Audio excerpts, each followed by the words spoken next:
Salut la compagnie. Bon alors je suis assez content parce que j'ai trouvé un nouvel angle de vue en fait. Et bon pour des raisons complètement triviales, c'était compliqué à mettre en place. En même temps je me demande peut-être pourquoi j'y ai pas pensé avant en fait. Et je sais pas ce que j'avais en tête. Hmm. Bref, l'innovation est permanente dans ce monde et je participe à ce grand mouvement. Donc on va continuer à lire Vie et mort de la jeune fille blonde de Philippe Génada, le chapitre 8. Hmm. Bon, le petit résumé qui doit faire chier ceux qui suivent, et puis, mais être indispensable, qui va être indispensable à ceux qui tomberont direct sur cette vidéo. Le narrateur est un mec un peu paumé de la quarantaine qui arrive dans un dîner chez des amis qui sont un peu alcoolos, super friqués et un peu fous, qui font des concours de claques avant le dîner. Leur hôte raconte de façon surprenante qu'il a une fille d'environ 35 ans, droguée, prostituée, séropositive, qui a commencé à déconner quand elle avait 11-12 ans. Et le narrateur réalise que en fait c'est la fille avec laquelle il a eu son premier rapport sexuel, mais il n'ose pas dire à son hôte en fait que de la dépravation déjà de sa fille à 13 ans, lui avait profité quand il en avait 16. Et, euh, et donc il a fait la collection, il est rentré chez lui après ce dîner où il a beaucoup bu, et il est sous le choc, et en même temps c'est extraordinaire parce que lui sa vie c'est pas non plus c'est pas la folie, vous voyez, c'est pas un voyage à Bali. Et, euh, et je dirais que là, on est page 111 et que c'est ce qu'il y a d'intéressant, vous allez voir. Enfin, moi, je trouve, comme c'est moi qui commente le livre et qui le lit, je fais ce que je veux. Ce qu'il y a d'intéressant, c'est c'est l'interprétation métaphysique que le narrateur a de cette incroyable coïncidence, en fait, qui le réconcilie. Ça finit mal quand même. Enfin, ça finit mal, je devrais pas dire ça. Non, ça finit. Enfin, c'est magnifique. Bon, bref. Donc, chapitre 8. On attaque. Vous vous sentez prêt? Vous êtes chaud? Ho, ho, ho, ho. Donc là, il est en train de faire le récit de son dépucelage. Il a 16 ans. Il a passé une nuit sur la plage avec la fille, mais il ne s'est rien passé. Puis elle lui a donné rendez-vous le lendemain pour avoir des relations sexuelles dans un champ avec lui. Bon, et on a su par le père qu'en fait, cet été-là, à Arcachon-Buisson, elle avait niqué avec tout le monde, quoi, à 13 ans. Bon, et là donc, voilà, elle donne rendez-vous au narrateur, et puis le narrateur nous parle de ses 16 ans, et donc le lendemain, il arrive pour sa première relation sexuelle, assez petit dans ses chaussures, et en même temps, ben, il a 16 ans, hein, donc hum, assez enthousiaste aussi, nous allons dire. Elle m'attendait au croisement des deux routes, assise sur une grosse pierre, calme et souriante, l'air un peu ailleurs. Elle portait un sweatshirt rose pâle, un jean et des baskets blanches. En m'approchant, j'avais l'impression de rejoindre quelqu'un pour aller à la piscine ou pour cueillir des framboises. Elle avait pu me voir venir depuis 100 ou 150 mètres, ce qui ne m'avait pas facilité la fin du parcours. Le début et le milieu n'avaient pas été simples non plus. J'avais failli 10 fois rebrousser chemin car mes jambes se dérobaient sous moi, ce qui n'est pas bon signe avant l'amour. Comme la plupart des gens, je n'arrive plus à enchaîner naturellement les pas quand je me sais observer, par le vigile à la sortie de magasin par exemple. Alors me sachant observé par ma future partenaire de rapport sexuel, j'étais tout englué de malaise. Je me voyais marcher vers elle en tenant un énorme pénis turgescent à la main et ça ne m'allait pas. Putain. Vous voyez là par exemple, c'est rigolo là, l'énorme pénis turgescent. Mais avant, j'ai trouvé que c'était très beau ce qu'il a dit quand il parle de... en m'approchant, j'avais l'impression de rejoindre quelqu'un pour aller à la piscine ou pour cueillir des framboises. Ben, moi, je sais pas, hein, c'est peut-être, je sais pas si ça vous le fait, mais moi, je trouve ça très poétique, en fait. Et le mélange, en soi, c'est poétique. Et ce mélange avec des phrases sur l'énorme pénis surgissant, c'est ça qui fait que on est dans la littérature, en fait. On est dans la littérature parce qu'on est dans la... Il articule des registres de langue, de l'imaginaire, c'est jamais gratuit. Hum. Il y a, il y a, il y a une maîtrise, en fait, derrière, très forte, quoi. C'est pas... Et alors, Harry Potter, moi, j'admire Harry Potter, hein, et Harry Potter pris sa baguette, enfin, tout est pareil, en fait. Ça bouge pas. Putain, j'ai dit j'adore Harry Potter. Techniquement, j'ai même pas lu, en fait. J'ai lu des petits morceaux, quoi. J'ai fait lire à mes gosses. Mais je respecte le succès, en fait. Je respecte le succès, je respecte l'argent, je respecte la gloire. Je... c'est un truc de loser, ça, l'envie, la jalousie, les. Moi, j'ai du mal avec la. En fait, je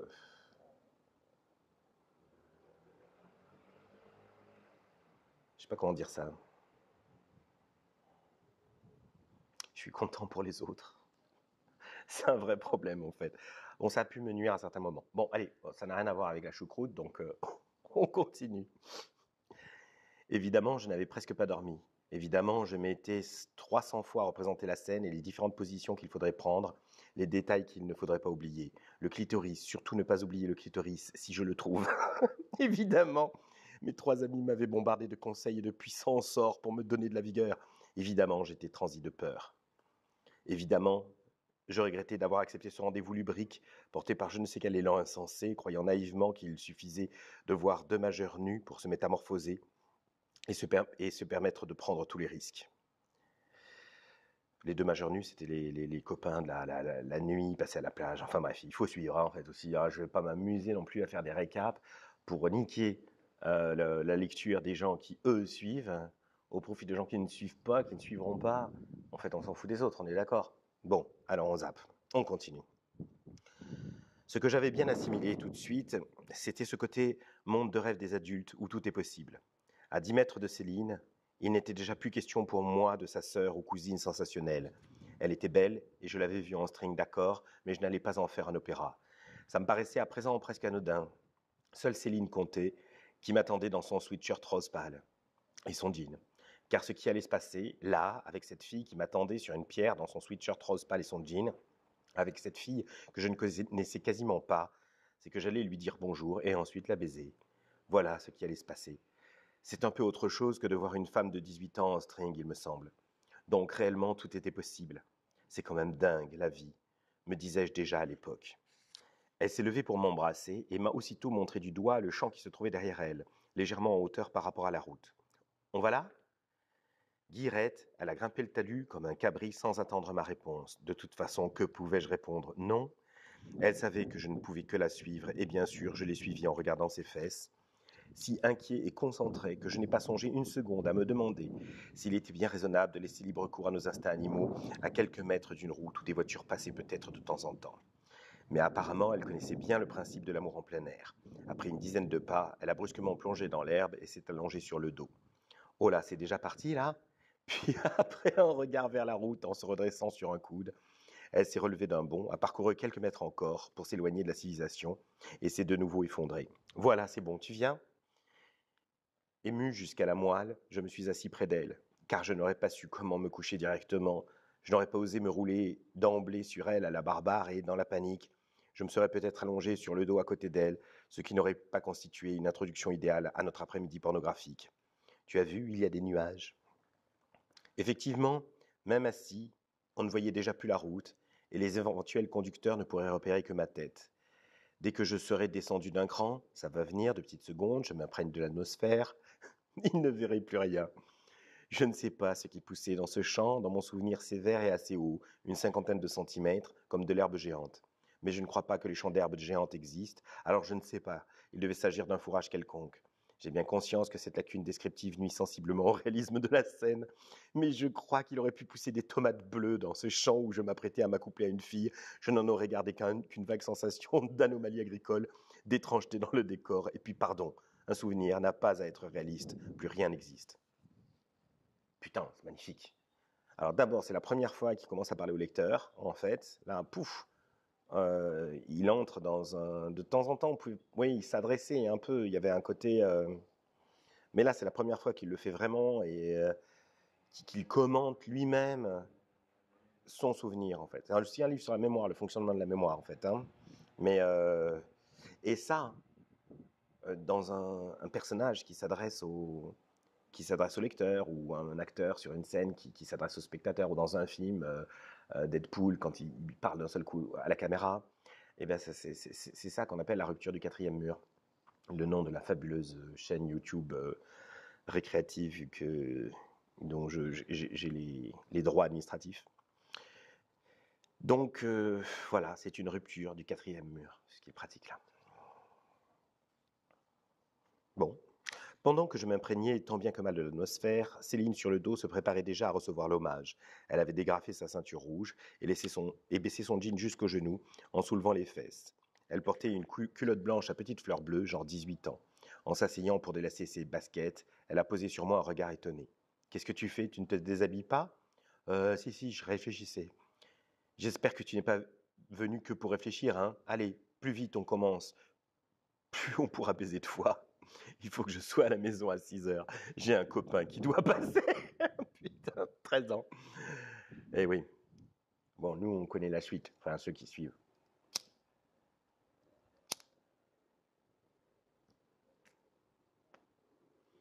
Il y a quand même ce truc sur l'infinité du désir féminin, en fait. C'est un truc infini, en fait. Ça doit être terrifiant quand on est une femme. En tout cas, c'est terrifiant quand on est un homme, de voir qu'en face, il y a l'infini, en fait. Alors que le désir masculin, bah, il est clos par la jouissance, pas le désir féminin. Ça doit être bizarre.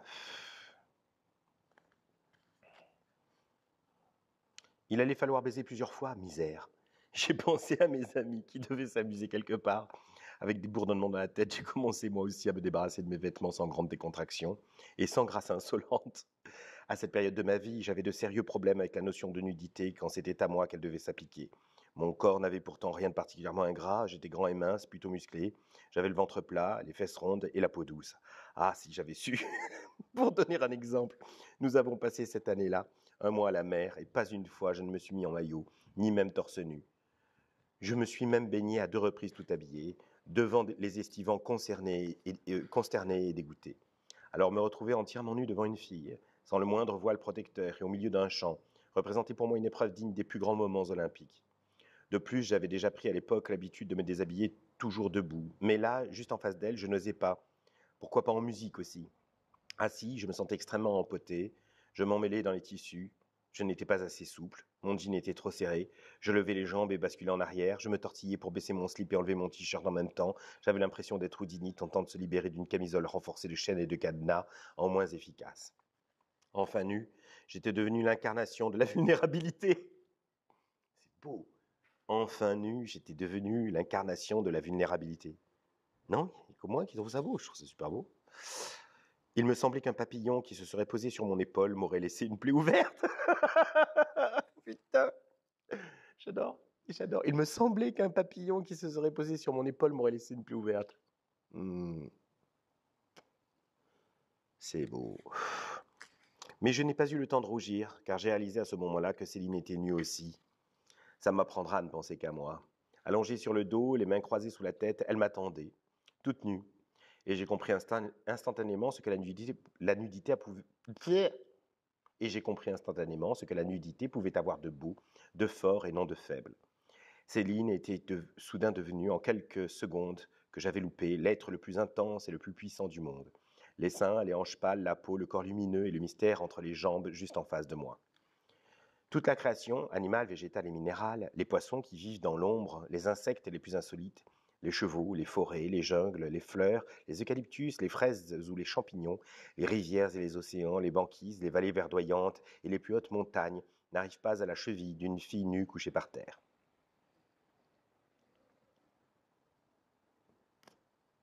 C'est de ça que je parlais quand je parlais de la voix des hommes normaux, en fait, dans la vidéo précédente. Ça, c'est la voix des hommes normaux, en fait. Ce mélange, en fait, d'émerveillement poétique et de désir, en fait. Ah, son idée. Et je vois pas ce qu'il y a de toxique là-dedans, en fait. Je vois pas ce qu'il y a de basique ou le mec n'est pas un queutard, mais c'est pas non plus du type, il est pas non plus paumé sur sa sexualité en licence de lettres modernes, je veux dire. c'est un type normal, en fait. Voilà. Et je trouve que c'est beau et que cette identité-là est sévèrement attaquée, en fait. Mais gravement, quoi. Elle a été traînée dans la boue depuis un certain temps. Et c'est inquiétant, je pense. Il y a quelque chose à faire. Enfin, c'est ce que je crois. Ben, je ferai rien moi tout seul. Hein,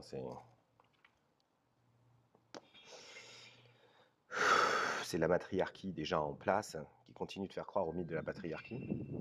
Et, mais qui s'est déjà bien installée, en fait.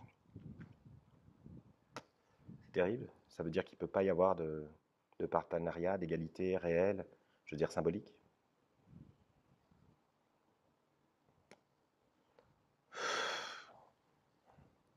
C'est le problème des autres, c'est pas le mien en fait. Ça a toujours été le problème des autres. Ça finit par être le nôtre, mais non, ça sera jamais mon problème, ça. Ces gens qui veulent savoir lequel est le plus fort. Ces femmes et ces hommes qui, dans un couple, veulent dominer, en fait. Ces mythes selon lesquels, d'un côté, l'homme devrait être le badass, quoi. Sinon, la fille démouille. Ou alors, toutes ces femmes-là qui dressent des hommes, voilà, être des femmes avec un phallus, et qui sont toutes contentes. Vous avez vu, dès que je dis, il obéit. Ouh. Putain, la misère. Hein. La misère. On est très très loin de l'harmonie, en fait, hein, je trouve. Oh, c'est peut-être l'ordre naturel, c'est peut-être l'ordre culturel, je sais pas. Mais ça me va pas, moi. Il me va pas, cet ordre. Enfin, heureusement, de temps en temps, il se passe des choses belles, des choses... ça existe, l'harmonie, quoi. Alors, c'est ce que je me disais, à peu près, en fait. Je me disais, mon Dieu. Mais avec le recul, je peux développer un peu. J'étais extrêmement troublé, bombardé d'émotions violentes et de sentiments confus. L'émerveillement, l'embarras, le désir, la fierté, la peur. Et une sorte de malaise que je ne reconnaissais pas consciemment au milieu de tout ça, et sur lequel de toute façon je n'aurais pas eu envie de me pencher, mais que je comprends mieux aujourd'hui. Ce qu'elle m'offrait me fascinait, bien sûr, et m'éblouissait, toutes les filles que j'avais maladroitement tripotées jusqu'alors, dans leur chambre ou celles de leurs parents, et même celles que j'avais écrasées de mes efforts avant le déluge de grenadines, c'est une référence, avaient gardé leurs t-shirts, leurs culottes ou leurs pantalons à mi-cuisses. C'était de l'assaut rapide et du secret volé, surtout pour faire sentir mes doigts à mes amis ensuite. En voir une absolument nue qui m'attendait, tout à coup, c'était enivrant, comme pour Ali Baba, j'imagine, quand il s'est retrouvé dans la caverne des 40 voleurs. Mais quelque chose me dérangeait instinctivement dans ce que je voyais et me mettait mal à l'aise. À 13 ans, le corps de Céline semblait déjà un peu usé. Rien d'effrayant, ni de vraiment triste. Pour un apprenti, c'était même plutôt excitant. Il avait juste pris quelques années d'avance sur elle. Trop de garçons étaient passés dessus avant qu'il ne soit tout à fait fini. Certainement.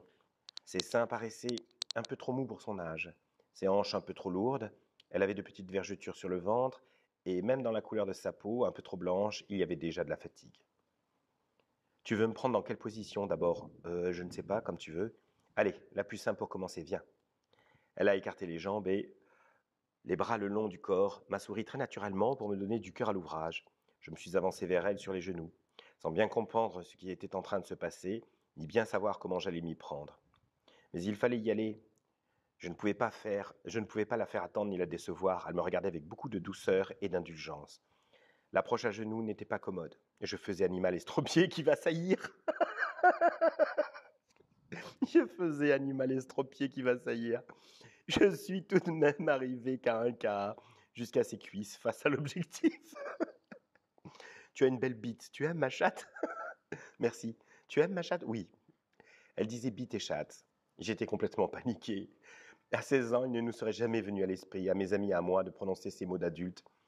Ces mots trop simples de grands guerriers, du sexe rompu à toutes les manœuvres, familiers des situations les plus incroyables, qui emploient ces termes de jargon technique pour faciliter le truc et sans même y prêter attention, machinalement dans le feu de l'action, comme on emploie des outils de base qu'on manie depuis des années. Après tout, ce n'est qu'une chatte ou une bite. On ne va pas non plus en faire un fromage, pardon. Nous, on avait bien sûr passé le stade du zizi, minette ou fri-fri. Mais Probablement pour rendre les choses ridicules et moches, et donc moins inquiétantes, on disait braquemar, pine ou cramouille, Burke. Et d'une minute à l'autre, cette jeune fille me demandait si j'aimais sa chatte. Au secours. J'avais répondu oui automatiquement, sans y penser, avec juste ce mot chatte en tête, en me demandant toutefois vaguement pourquoi elle me posait cette question saugrenue, car je ne voyais pas comment il était possible de ne pas aimer une chatte. Je n'imaginais pas qu'il puisse exister sur Terre un seul type assez tordu pour répondre moyen. Elles sont différentes les unes des autres, quoi. Eh ben oui, mais à l'époque, il ne le sait pas, c'est son premier rapport sexuel. Dis-le, quoi, que tu aimes ma chatte, j'aime ta chatte. Elle est folle.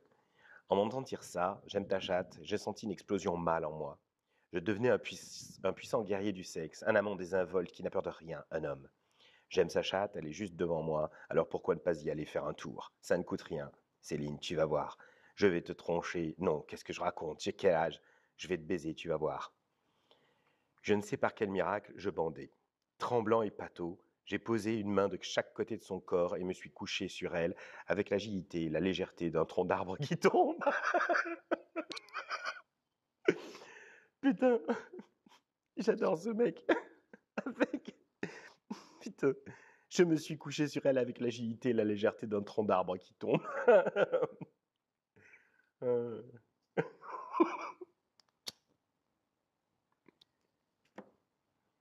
Ah, et attends, tu me fais mal là, pardon. Je me suis soulevé légèrement pour qu'elle puisse respirer et dégager ses bras. Et avec un sourire reconnaissant, elle a pris ma bite, oui, ma bite, dans sa main. Au fait, elle a dit qu'elle aimait ma bite tout à l'heure. J'ai rêvé ou quoi? Et l'a enfoncé en elle d'un geste simple et précis, comme on met négligemment un briquet dans sa poche.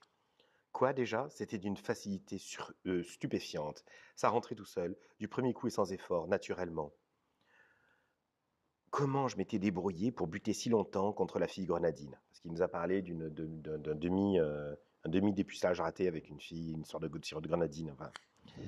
Qu'est-ce que j'avais fabriqué? À me tordre dans tous les sens et à pousser comme un âne enragé, alors que ce n'était pas plus compliqué que d'entrer dans une pièce.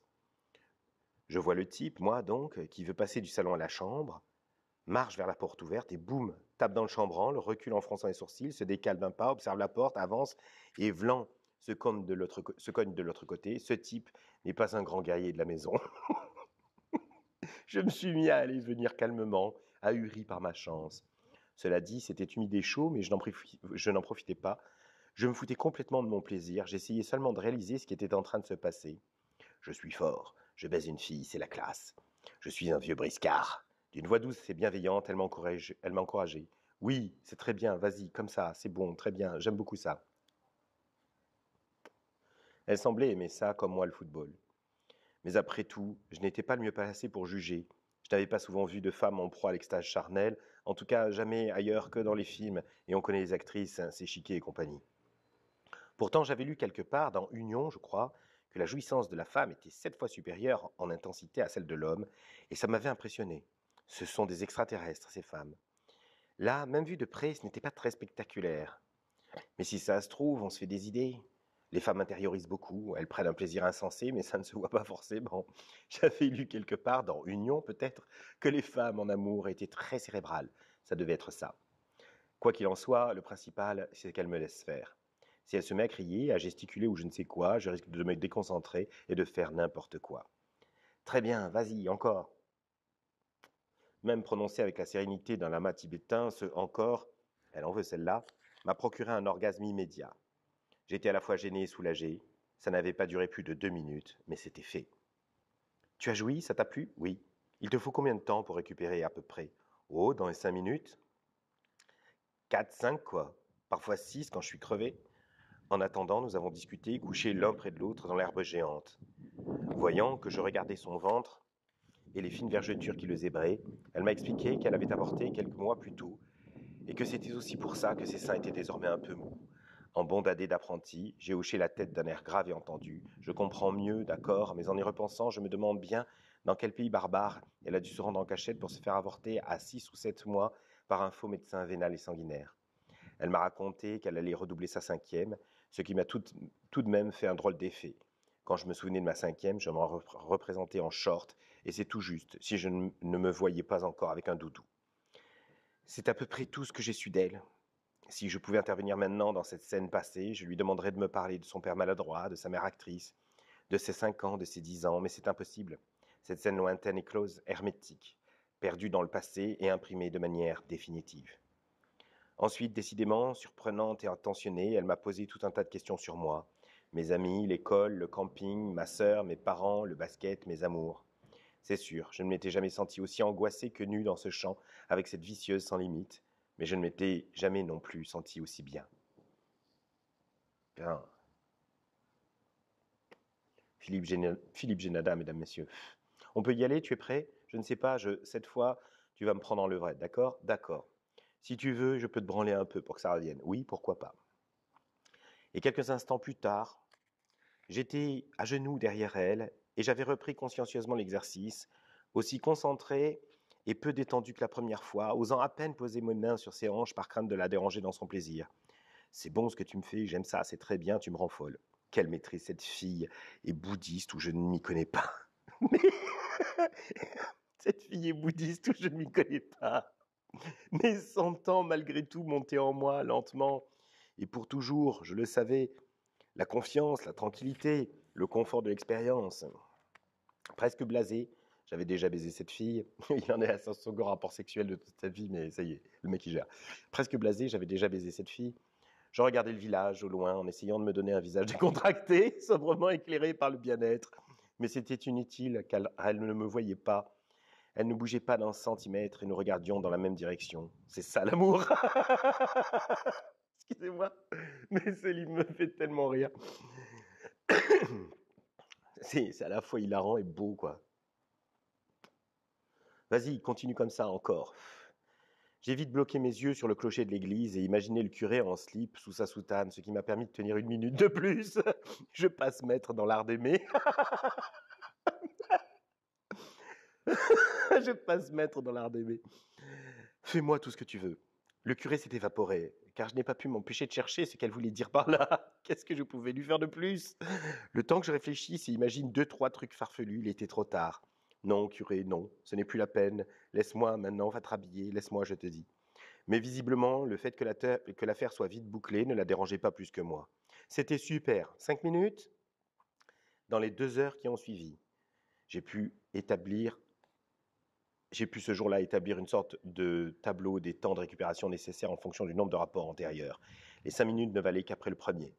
Tableau qui m'a servi de repère pendant de longues années, en tenant compte bien sûr des adaptations nécessaires au fur et à mesure de l'avancée en âge, car à 16 ans, on a la fougue dans le corps, tandis qu'à 35, moins. Nous avons remis ça 2 autres fois. La première, sous le titre « Maintenant, je vais m'asseoir sur toi », c'est pratique parce que je peux frotter mon clitoris en même temps, et effectivement, ça nous a apporté un plus. Elle disait « génial » et rejetait la tête en arrière, ce qui m'arrangeait par ailleurs, car j'aurais été bien incapable de composer l'expression du visage approprié si j'avais dû la regarder dans les yeux.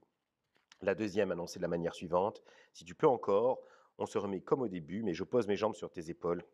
Comme ça, tu iras très profond. » Le tout ponctué de remarques techniques, mais toujours exprimé avec simplicité et prévenance, alors qu'elle aurait eu bien des occasions de se moquer de moi pour me pimenter l'après-midi. Essayer de ne pas faire taper tes couilles, le bruit me fait rire, ou je te propose pas de m'enculer parce que ça me donne envie d'aller aux toilettes. À 16 ans, pour ce qu'on peut presque appeler une première fois, ça secoue. Je m'attendais à pas mal de choses avant d'entrer dans l'univers mirobolant du sexe entre adultes, mais là j'étais dépassé. Il faut savoir admettre que l'imagination a ses limites et se montrer humble face au spectacle étourdissant de la réalité.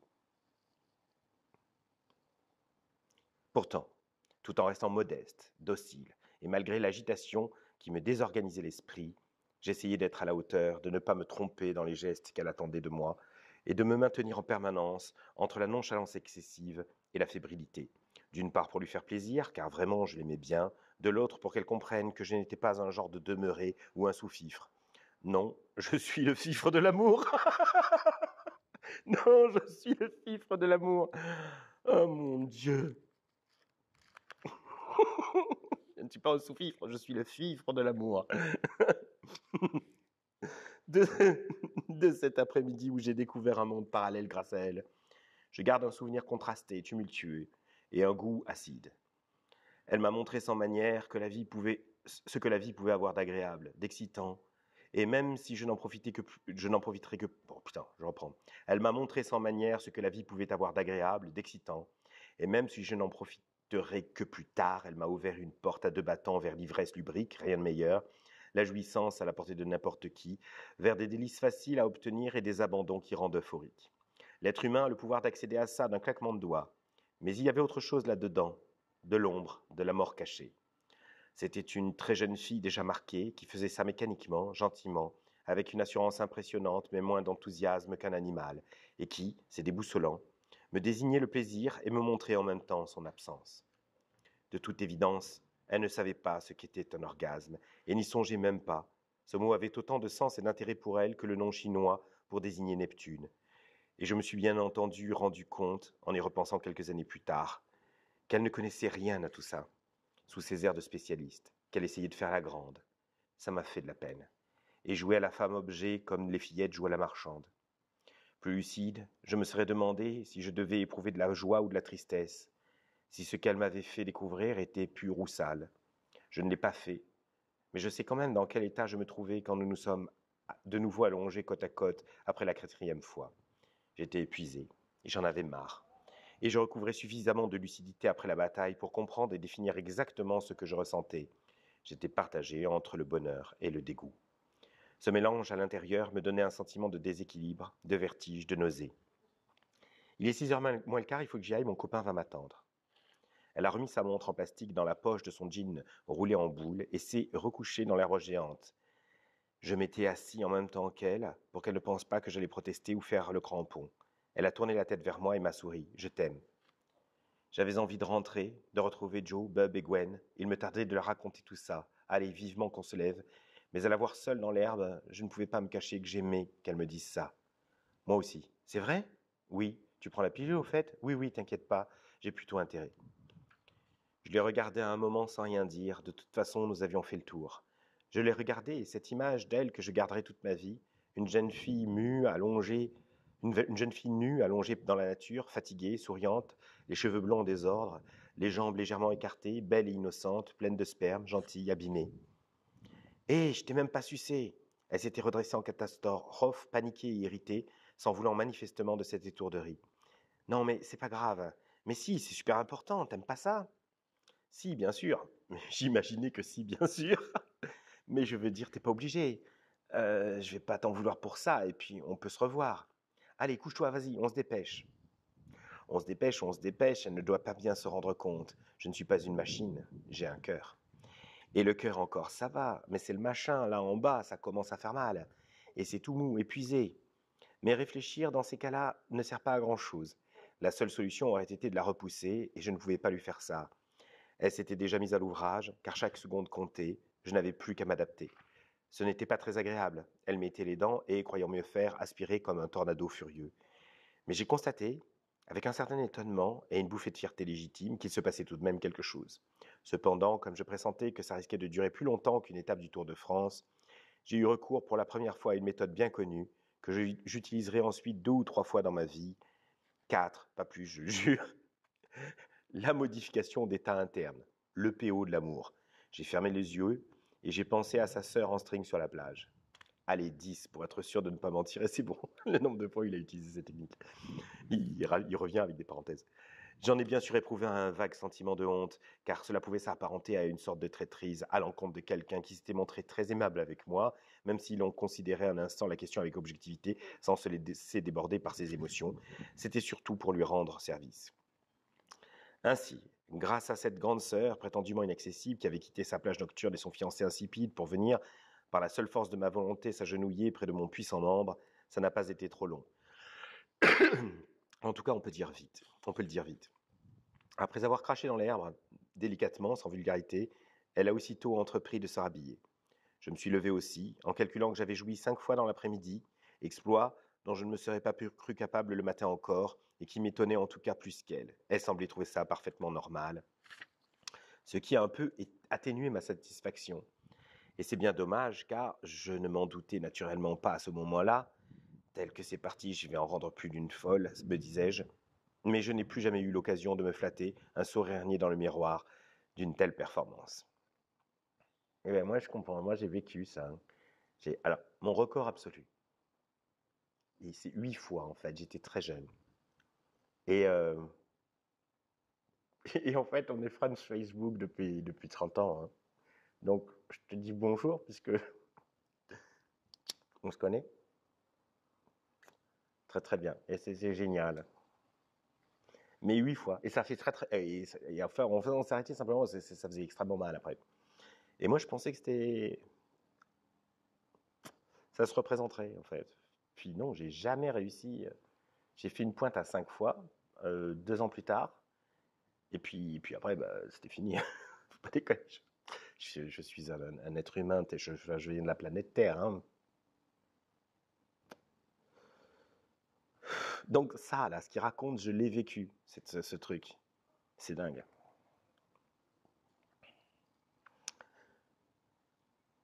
Et même si je suis loin d'être mort, j'espère, je ne me fais plus d'illusions quant à ma capacité à défier le temps, qui est très fort, et à triompher du poids des ans. 5 fois en 3 heures, je ne suis plus de taille. C'est horrible à dire, ça ne reviendra jamais. Elle avait remis son sweatshirt rose et sa culotte à petites fleurs, moi mon slip et mon jean. Quand soudain, ayant remarqué une voiture rouge qui approchait sur la route, elle s'est exclamée « C'est mon père !» Putain. Vous voyez, c'est pas seulement l'écriture, même en termes dramatiques, il est fort, quoi. On s'y attend pas, ça c'est bien joué, quoi. Je ne me suis jamais jeté par terre avec autant d'énergie. En une fraction de seconde, j'étais au sol, le nez dans l'herbe. La tuile, la punition divine, le père. Et voilà, c'était trop beau. Mais tandis que mes tripes se nouaient inextricablement et que tout le sang me montait à la tête, j'ai réalisé qu'elle était toujours debout. Et le temps de me dire, affolée, qu'elle était nulle en réflexe, je l'ai entendu crier « Papa ! Papa !» Effroi, terreur, épouvante, incrédulité, paralysie, c'est dur à décrire. Main crispée dans la terre, regard horrifié qui se lève vers elle. Elle sautait et agitait les bras en l'air pour appeler son père, en culotte au milieu d'un champ. À 13 ans, je regrette, ce n'est pas normal. Papa! Ah super, il nous a vus. Elle est malade, bon, mais moi, qu'est-ce que je fais? Je reste couché comme un serpent fourbe en attendant qu'il reparte. Il ne va jamais croire que sa fille se met toute seule en culotte dans un champ, en plein après-midi. Cela dit, non, la nuit, ce serait encore plus bizarre de se mettre toute seule en culotte dans un champ. Mais enfin, ça ne me console qu'à moitié. Même en plein après-midi, cet homme ne va jamais croire que sa fille se met toute seule en culotte dans un champ. Jamais. Viens, dépêche-toi, il va nous ramener, je serai à l'heure. Comprenant qu'il était ridicule de m'entêter à faire le serpent fourbe habilement dissimulé dans l'herbe géante, je me suis relevé en évitant de toutes mes forces de regarder vers la route, et j'ai mis mon t-shirt et mes baskets pendant qu'elle mettait au plus vite son jean et ses baskets. Puis je l'ai suivi vers la voiture, la bouche entr'ouverte et les oreilles chaudes, sans plus rien du serpent, vraiment plus rien, plutôt comme un cochon dominé qui va de lui-même vers l'abattoir. On va se faire tuer, mais ce ne sera pas de ma faute. Salut papa, salut, tu nous ramènes? Sans répondre, le père a démarré en direction du village. Qui est ce type? C'est toute une famille de malades ou quoi? J'étais assis derrière lui, je ne voyais que ses cheveux, il n'a pas prononcé un mot durant tout le trajet. J'étais sur le point de me pisser dessus ou de perdre un bras, quelque chose comme ça, et il ne se passait rien. Je regardais ses cheveux, sans comprendre, sans y croire. Je flottais sur la banquette arrière, dans son dos. Je n'aurais jamais pu me douter, évidemment, que je retrouverais cet homme 17 ans plus tard dans un hôtel de New York. À côté de moi, Céline souriait, calme et radieuse, jeune. Je ne savais pas que je n'aurais plus de nouvelles d'elle pendant 23 ans. Voilà, c'est la fin du chapitre 8. C'est la scène du dépucelage. Et c'est très beau, hein. Ce qu'il raconte sur son corps de 13 ans déjà abîmé, déjà flétri en fait. Je sais pas vous. Moi, je trouve que c'est un morceau de bravoure en fait, cette scène. Voilà. Bon, ça me. Et puis il y a un beau crescendo quoi là. C'est pas un crescendo. Ça fonctionne comme une. Je trouve le livre de Janada, donc Vie mort de la jeune fille blonde, ça fonctionne comme une boule de neige, je trouve. C'est-à-dire que ça fonctionne, ça s'accélère, ça grossit. Donc on n'a pas la sensation que ça monte, on a la sensation qu'il y a de plus en plus de choses qui s'accumulent. Voilà, la vitesse augmente et la charge cinétique et la force cinétique de l'histoire augmente. Ça, c'est extrêmement difficile à réaliser, hein. Je veux dire, d'ailleurs, je ne sais pas, est-ce qu'il l'a fait en un geste, parce que je crois pas, hein, c'est bossé, c'est travaillé ça. Mais je ne sais pas comment il a fait. Virginia Woolf, elle a une technique, c'est que elle écrivait un premier jet de 150 pages sans se retourner, sans jamais relire en fait. Et quand c'était terminé, à ce moment-là, elle retravaillait tout le manuscrit. Parce que sinon, qu'est-ce qui se passe? Tout le monde a essayé d'écrire un roman. Donc on écrit après 2 pages, et puis après on les travaille, parce qu'on trouve ça nul, évidemment, c'est nul. Ce qu'on écrit, enfin, en tout cas, c'est moyen, quoi. Et puis on les retravaille, puis on les re-retravaille. Et puis quand on se décide à écrire la troisième, d'un seul coup, le décalage entre les 2 premières pages très travaillées et la troisième est tellement violent qu'on abandonne. C'est comme ça que tout le monde arrête d'écrire son roman. Parce que tout le monde, enfin je veux dire, on n'est pas un être humain si on n'a pas essayé d'écrire un roman un jour. Et donc comment contourner ça? Il y a plein de techniques. Il y a ceux qui écrivent en morceaux, des petits fragments qui ne se suivent pas. Du coup, ils ne sont pas le nez sur la numérotation de la page. Il y a ceux comme Virginia Woolf qui écrivent comme ça une course, et puis ils se disent je verrai après en fait. Et du coup, ils ont une masse critique initiale moyenne, de qualité moyenne, mais elle est là la masse. Donc après, ils élaguent, ils rajoutent des trucs, etc. C'est bon quoi. Et puis ils élèvent le continent entier du texte en fait. C'est une bonne technique. Mais il faut s'y tenir, hein, parce que dès que vous regardez en arrière, c'est comme la femme de Lot. Hein, vous êtes transformé en statue de sel, attention. Hein. Donc, et pour ne pas regarder en arrière sur 150 pages, il faut être sévèrement burné. Hein. Virginia Woolf, attention, hein, c'était les Rojonas. Hein. Donc, je ne sais pas comment il a fait. Ça m'a l'air très très construit. L'histoire m'a l'air très très construite. Il y a les chapitres, il y a le. C'est vraiment très très bien foutu en fait, dramatiquement. C'est techniquement, c'est techniquement très, c'est de l'horlogerie suisse en fait quand on regarde sous des airs comme ça. Je me balade, je raconte n'importe quoi. Donc je sais pas. Je suis admiratif en fait. Voilà. Et ben donc on saura ce qui se passe. Enfin, on connaîtra la suite demain. Je crois que je vais plutôt faire des lectures la nuit, le soir, parce que en fait j'ai des choses à faire dans la journée et que ça va bien de glander un bon moment. Là, il est temps d'un peu de se bouger. Donc, je me suis remis à faire quelque chose dans la journée. Donc, et puis je trouve que c'est mieux, c'est plus calme, plus tranquille. Il n'y a pas les bruits, il n'y a pas les camions, il n'y a pas les connards qui gueulent. C'est bien. Non, vous ne trouvez pas? Voilà. Ben, je sais pas, j'ai rien d'autre à dire. Ah oui, non, j'ai entendu une blague qui m'a fait rire. Euh, Comment est-ce qu'on appelle C'était en anglais. Euh, Comment on appelle un donut qui vole? Et la réponse c'est flying donut. Ça me fait rire. Voilà, je suis arrivé au bout là, c'était le fond de tiroir. À demain.